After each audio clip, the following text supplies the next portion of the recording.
By golly, it's a beautiful night to be a white landowning man. Oh my.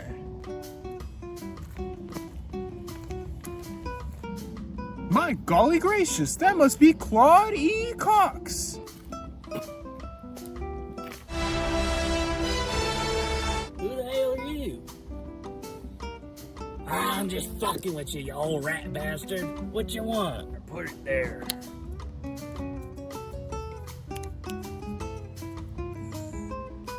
Well, to be quite frank, given your recent situation and departure from your partner, I'm a little concerned about my investment I have here.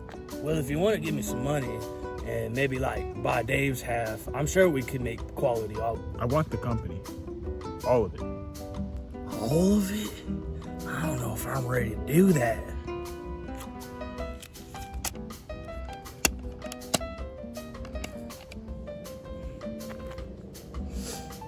That's a lot of money. Yes, excellent. That's a deal? That's a deal. In 1908, John Willys bought Overland Automotive Division of the Standard Wheel Company, and in 1912 renamed it to Willys Overland Motor Company. From then on to 1918, Willys was the second largest producer of automobiles in the United States, after Ford. In the early 1910s, old John had a fat wad of cash burning a crazy hole in his pockets. I mean, it was actually a problem. Bro had like third-degree burns all over his thighs. Back then, dude, he was lucky to even be alive. Anyways, he started buying up businesses and patents as much as he could get. Didn't matter what they were. One of those companies still around today, Autolite. And if you know about Autolite, well, I'm sorry, because they're fucking garbage. I hate Autolite. If you ever had to use Autolite spark plugs, I'm sorry. I feel genuinely bad for you. Anyways, back on track. To keep a short story short, John Willys' little reign through the 1910s wasn't gonna last. And well, if you didn't sleep through history class, I slept through it and still passed. Fuck y'all. You know what's coming next.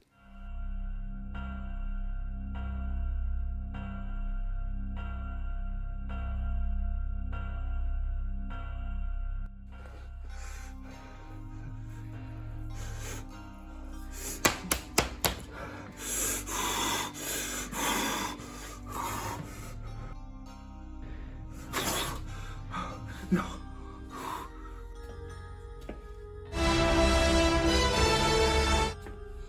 Well, the good thing about your little shopping addiction is we got a lot of shit to sell, and we just need to find buyers stupid enough to buy it.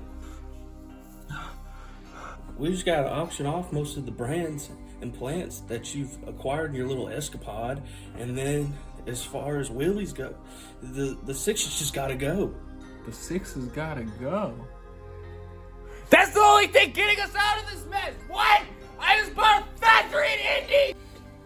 My God, John, respectfully, it's one of the most biggest pieces of shit I've ever marveled to witness. I can't believe you fucked up that bad.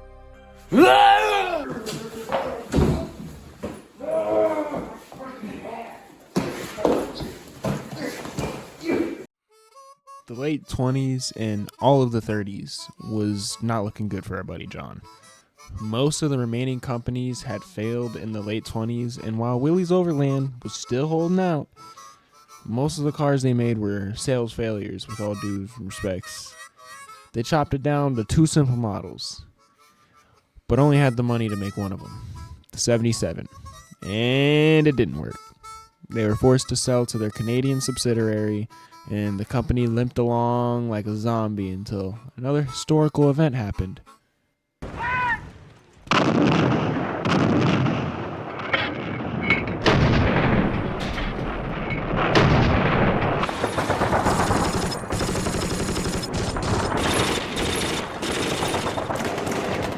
Willys winning the bid with Ford to make the Bantam reconnaissance vehicle. They designed their own motor that had no power, even at the time. but could run for 150 consecutive hours without failure. Thanks to some classic Ford politicking, American Bantam got almost none of the orders for their design, and somehow resulted in Willys getting most of the orders. John, now dead, probably from all those fucking third-degree burns he got, never got to see this influx in cash. Oh well, not like it would have helped. Whoever was in charge at Willys, most likely a group of weirdos. Is it fair for me to assume rich people are weirdos? Yes it is. The weirdos in charge fought long and hard for the patent for the Jeep name, and after failing multiple times, they finally got it. Given all the press this war hero was getting, they said fuck it, put all their eggs in one open top basket, and stopped making passenger cars and only focused on Jeeps and Jeep related things, like the Jeepster, which was something my grandma said was marketed towards women. She really wanted one. Apparently, my grandpa had a surplus Jeep in the 50s, and they used to play car hide and seek with their friends. They would turn their lights off in the dead of night and drive around trying to find each other, I guess. And that's how my grandpa crashed his military surplus Jeep into a rural West Virginian church. This Jeep tactic only stalled the inevitable. In the 50s, they tried to design a car for normal people again, and not farmers that wanted a John Deere Gator, but didn't know what a John Deere Gator was because it was 1950. It was called the Willys Arrow, and well, that was the platform where they built a variety of cars on, and it had some success, but nothing to really write home about. Mama! What? Hi. Not enough. The company was purchased by Kaiser in '53, dropping the Willys nameplate and eventually ending production of all Kaiser/Willys cars in '55, and that's the last we see of Willys. Kaiser Jeep soldiered on until 1970 when it was bought by AMC, and then bought by Chrysler, who themselves was being constantly bought out, and that's where Jeep met its demise. I heard Kaiser's buying the company. Yeah, it doesn't matter, dude. Everything's fucked. All of it's fucked. Every last one bit of it is fucked. All we can do is run away at this point. Man, but with his money, maybe. Money ain't never helped us. It ain't gonna help us now. Did the order for the aero tooling go in, and did it get approved? Yes, and yes, it'll be here by 1960. What kind of show they got running over there? They got Eeyore delivering the shit themselves? Like, whatever. We need backups anyways. So, I know we got the Jeep coming. We need to make a truck version of the Jeep. We got the fucking Arrow coming eventually. What else can we do? Where the fuck is the French guy? I don't know, dude. I mean, he gave me some paperwork for some goofy ass clown car. Yes. We need these. Dude, come on. You can't be seriously considering that cornball of a car. I can and I will. Alright, peace out, bro.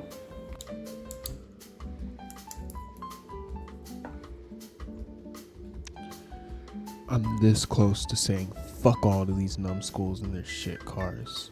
If all else fails, I swear I'm just gonna sell rebadged Chryslers down here under my own name, bruh. Fuck it. God, I miss having AC. So what gave Willys the bright idea to run away to Brazil? Truth be told, there was a bustling auto industry down there already. You know, the Amazon has a lot of wonderful resources. Wouldn't take long for us to suck it up.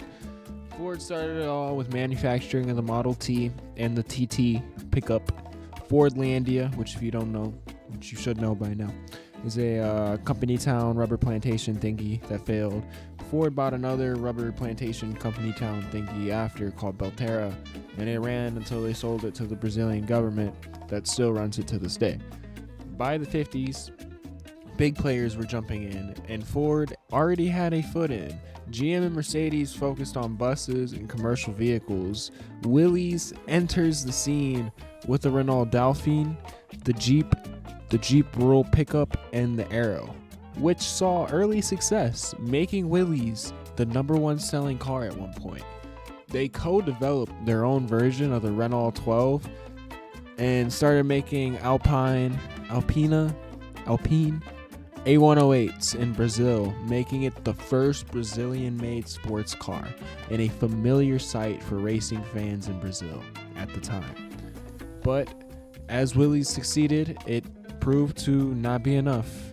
But Ford's interest in the company grew, and they eventually bought a controlling stake and started rebadging the Jeeps, the Rural pickups, and the Arrows as Fords, and sold the Arrows until the early 70s and the Jeep until 83.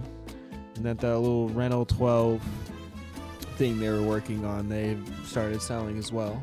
They called it the Ford Campo. But that was pretty much it. They tried a shot in Brazil, and they saw a little bit of success. Just like they saw a little bit of success after World War II. Just like they saw a little bit of success in the early 1910s, but it died.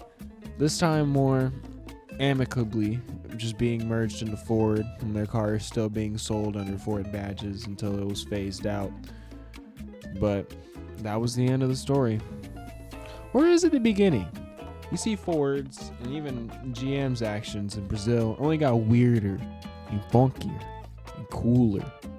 Did I want to make a completely different video and get sidetracked, and here we are perhaps. Nevertheless, now you're just gonna have to watch a part 2.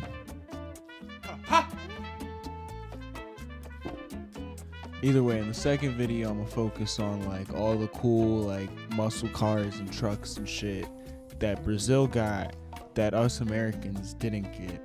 We're gonna talk about their relation with ethanol, you know, given their climate and all that.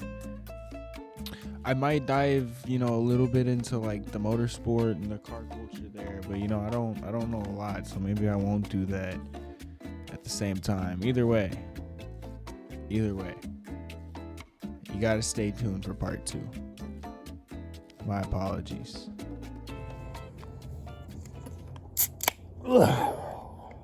Man, that's some strong shit, man. Woo. God damn. Can you believe we got it from all this shit? Can you believe we got all this shit from that little sugar cane over there? Yeah, those weird looking green sticks. Fuck. Man, we ain't got no gas for our tractors, bro. We might as well get drunk as hell. First day at homies. Shit, man. Tell you what, that shit's so goddamn strong, man. This shit's so goddamn strong, man. We might as well use it for fucking gas.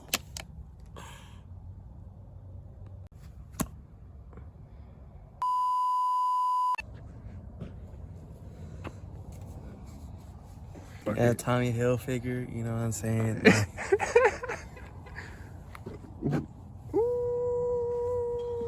It doesn't fit me. Alright, you can stop it. Just let me see what it looks like. You can stop the video. Let me see what it looks like. You bitch. My God, John. It's one of the pieces of shits I've had. My God, John. It's one of the biggest pieces of shits I've ever had the marvel to witness. And, I don't even know how you fucking that fuck.